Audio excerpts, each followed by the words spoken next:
पिघले हुए मेटल को किसी आकार में ढलते देखना सच कहूं तो किसी जादू जैसा ही लगता है ना? ऐसा लगता है जैसे कोई चमकती हुई नदी बह रही हो जो अचानक से ठोस बन जाती है। लेकिन इस खूबसूरत नज़ारे के पीछे एक बहुत बहुत बड़ा खतरा भी छुपा है।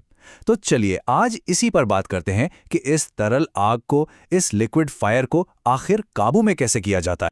चलिए शुरू से ही एक बात बिल्कुल साफ कर लेते हैं कि यहाँ दाव पर क्या लगा है। ये कोई साधारण शौक नहीं है। हमारी जो स्रोत सामग्री है वो हमें सीधे सीधे चेतावनी देती है। एक छोटी सी गलती के परिणाम बहुत ही गंभीर हो सकते हैं। तो सबसे पहले उन खतरों पर ध्यान देते हैं जो तुरंत दिखाई नहीं देते। देखिए, पिघली हुई धातु का खतरा तो सबको पता है, वो तो सामने है।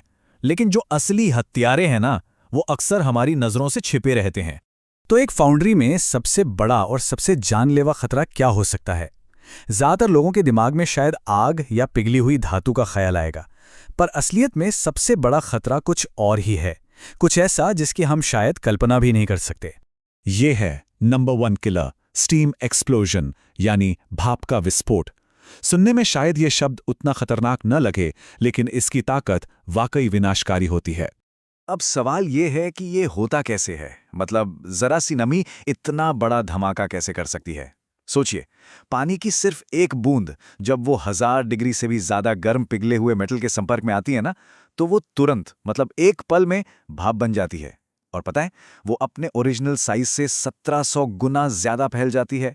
और इसी जबरदस्त ताकत की वजह से वो पिघले हुए मेटल को हर तरफ छर्रों की तरह फेंक देती है, एकदम किसी बॉम्ब की तरह। और खतरे सिर्फ यहीं खत्म नहीं होते। मान लीजिए पिघला हुआ मेटल कंक्रीट के फर्श पर गिर जाए, तो कंक्रीट के अंदर की नमी की वजह से वो फट सकता है। अगर मेटल को ठीक से साफ नहीं किया गया तो उससे जहरीला धुआं निकल सकता है। और वो बर्तन जिसमें धातु पिघलाई जाती है, यानी क्रूसिबल, अगर उसमें कोई छोटा सा अनदेखा क्रैक भी हो तो उसका नतीजा क्या होगा, ये सोचना भी मुश्किल है। तो फिर इन सभी खतरों से बचा कैसे जाए? इसका जवाब है एक एक करके सुरक्षा की कई परतें बनाने में। चलिए देखते हैं कि सुरक्षा का किला आखिर बनाया कैसे जाता है। तो सबसे पहली परत है हमारा काम करने का माहौल। फर्श पर कम से कम 3 इंच मोटी सूखी रेत की एक परत होनी ही चाहिए। एक बात हमेशा याद रखनी है, मेटल की आग पर कभी पानी नहीं फेंकना चाहिए। उसे बुझाने का सिर्फ एक ही सुरक्षित तरीका है, सूखी रेत। और हाँ, काम करने की जगह बिल्कुल साफ सुथरी होनी चाहिए। दूसरी और बहुत ही जरूरी परत है हमारा पर्सनल प्रोटेक्शन, यानी हमारा कवच। सिर से लेकर पैर तक शरीर के हर हिस्से को बचाना जरूरी है। चमड़े के मजबूत जूते, फायरप्रूफ एप्रन, दस्ताने और सबसे जरूरी एक फेस शील्ड, जिसके नीचे सेफ्टी ग्लासेस भी पहने हों। कपड़ों के बारे में एक बेहद जरूरी बात, हमेशा कॉटन या लेदर जैसे नेचुरल फाइबर से बने कपड़े ही पहनने चाहिए। सिंथेटिक कपड़े जैसे कि पॉलिएस्टर या नायलॉन, ये गर्मी से पिघलकर स्किन से चिपक जाते हैं, जिससे जलन की चोट और भी भयानक हो जाती है।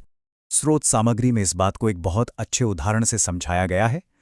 अगर किसी को वेल्डिंग का अनुभव है तो उसे पता होगा कि एक छोटी सी चिंगारी भी कितनी तकलीफ देती है। अब जरा सोचिए, एक चम्मच पिघला हुआ कांच से क्या हाल कर सकता है।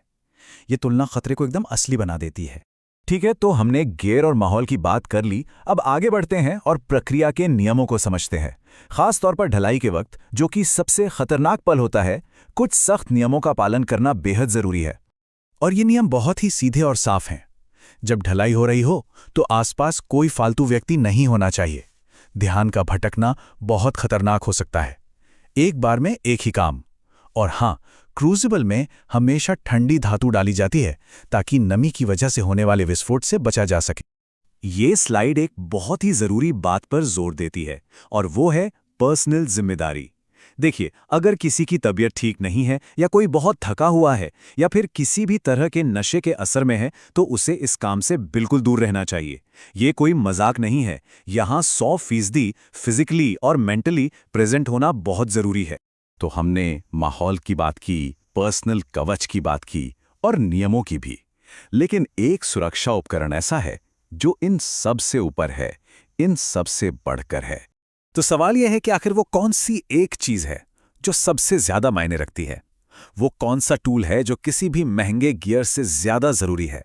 और जवाब है हमारा अपना ध्यान, हमारा फोकस। सबसे जरूरी सुरक्षा उपकरण कोई भौतिक चीज नहीं, बल्कि हमारे दिमाग की एक स्थिति है, हर पल ये सोचना कि अभी क्या किया जा रहा है और ठीक अगला कदम क्या होने वाला है। तो सबसे अहम बात यह है कि सारे गियर, सारे नियम और सारी तैयारी के बाद भी सुरक्षा की जो आखिरी और सबसे मजबूत परत है, वो हमारा अपना ध्यान और हमारी जागरूकता ही है।